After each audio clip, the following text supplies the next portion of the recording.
پښتانه وي مونږ سوکو د یو کال نه مانه تاسو کې چې مونږ سوکو پښتنو له صرف یو کار پکار دی چې د خپل پښتنو مشر خلاف چې بل پښتون استعماليږي دغه مخنیوي وکړي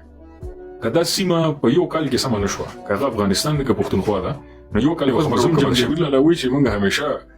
د پښتون د بل پښتون لپاره استعمال شوی دی تاسو ته په دغه ټولنه اولنی کم پښتون استعمال شوی دی د خپل پښتنو خلاف ځکه د دې جواب ماته چاره کو هغه ته زما طرف نه خپل درونی نام بم زور کوم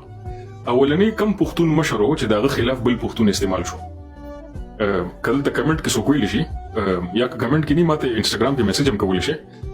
اولنی کم پښتون مشر چې په پښتنو کې انقلاب راوستو کوشش وکړو او دغه خلاف بل پښتون استعمال شو دغه بل پښتون سنومو کم چې غدار چې استعمال شو یار محمد نه یار محمد خو اوسنۍ خبره ده اتل سو شپږشتم کې بغدادي نه جنان اولنی وختونو کې دا 14مې صدې خبره ده د 14مې صدې په 14مې صدې کې د پښتنو انقلابي مشر څوک زلاند کمنټونو کې ګورم ځوانان څونه تاریخ باندې خپل پوهي شاه شجاع نه جنان شاه شجاع نه تاسو د انقلابي مشر یادوم چې د پښتنو کلتور د پښتنو پوهه پښتني موډرنیزم د بوتل د هغه وخت سره 14مې صدې کې هغه په 14مې صدې کې مشر څوک د پښتنو خوشحال خان نه جنان نه خوشحال خان انقلابي مشر نو خوشحال خان چې هغه زموږ جنگي مشر انقلاب هغه بیا د خپل شعرونو کې راوسته دی خو پراپر چې د انقلاب نه کوم څه مشر پاسې دی هغه څوک هغه پیر روخان خو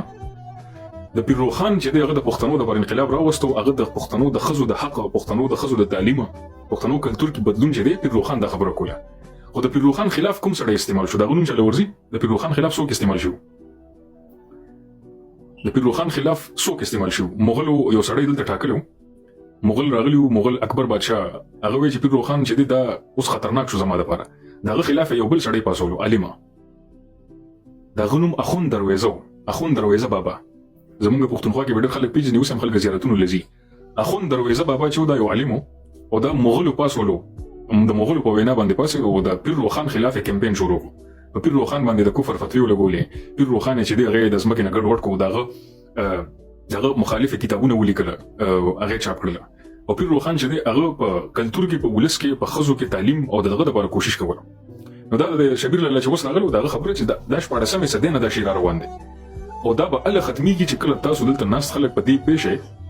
چې ستا پښتون د لپاره کم سړی حق غواړي هغه تعالی پنجابي نه وي هغه تعالی انګريز نه وي هغه تعالی بلوچي نه وي هغه تعالی بل پښتون وي نو ستا جنگ کلم د پښتون سیمې نه بار نه دی ستا جنگ هم پښتنو سیمه کې دی او ستا کار دا دی چې ستا د پښتون مشر خلاف کم یو بل دلال راپاسي دغه دلال مخنیوي چې دی هغه ستا ګټه ده پښتنو وي مونږ سوکو د یو کال نه مانه تاسو کې چې مونږ سوکو پښتنو له صرف یو کار پکار دی چې د خپل پښتنو مشر خلاف چې بل پښتون استعماليږي دغه مخنیوي وکړي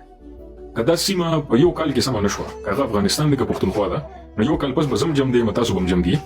کدا سیمه په یو کال کې د دې مسلې ختم نه شوي چې کله تاسو د دلالانو مخنیوي وکړه کوم چې همیشه د 14مې صدې نه د پښتون خپل خلاف استعماليږي نور اسم مکوي م په سیاست ځان پوهوي